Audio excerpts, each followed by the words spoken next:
Hello everyone, it's Elsie. With this video, I am going to show you how to read number notation. So for C major, a C would be 1, D would be 2, E would be 3, F would be 4, G would be 5, A would be 6, B would be 7.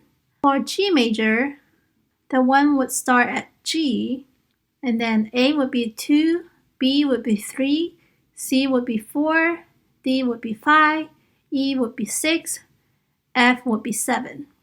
So those are the numbers correlate to the letters. That's how you would read a number tab.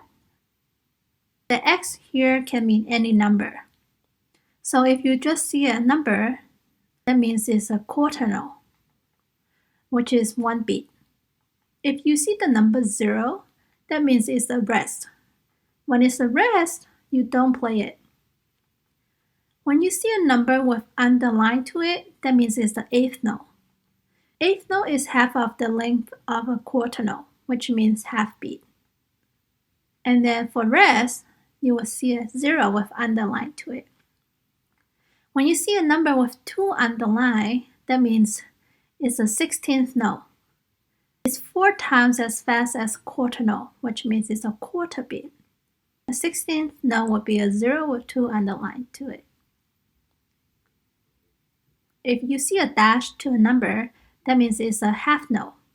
Half note is twice as long as a quarter note, which means it's 2 beats.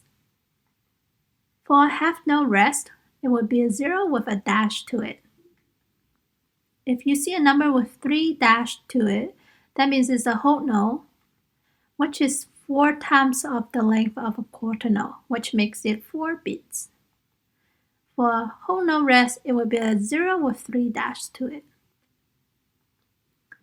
If you see a dot on the right side of the number, that means it's a dotted note.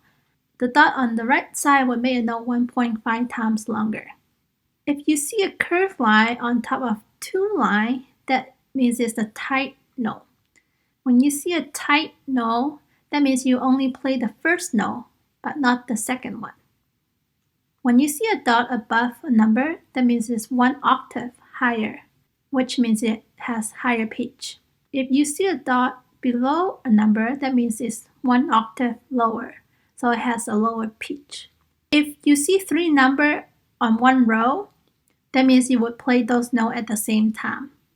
If you see the repeat start sign, that means you would repeat that part one more time till you see the repeat end sign. Now let's look at an example of a music sheet.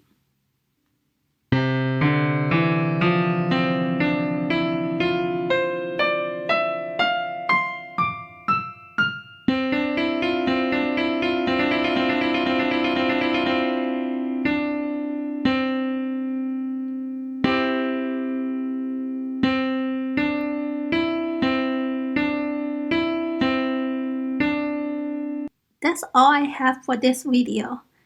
If you found this video to be helpful, please hit the subscribe button to show your support. Have a good day, and I will see you in my next video.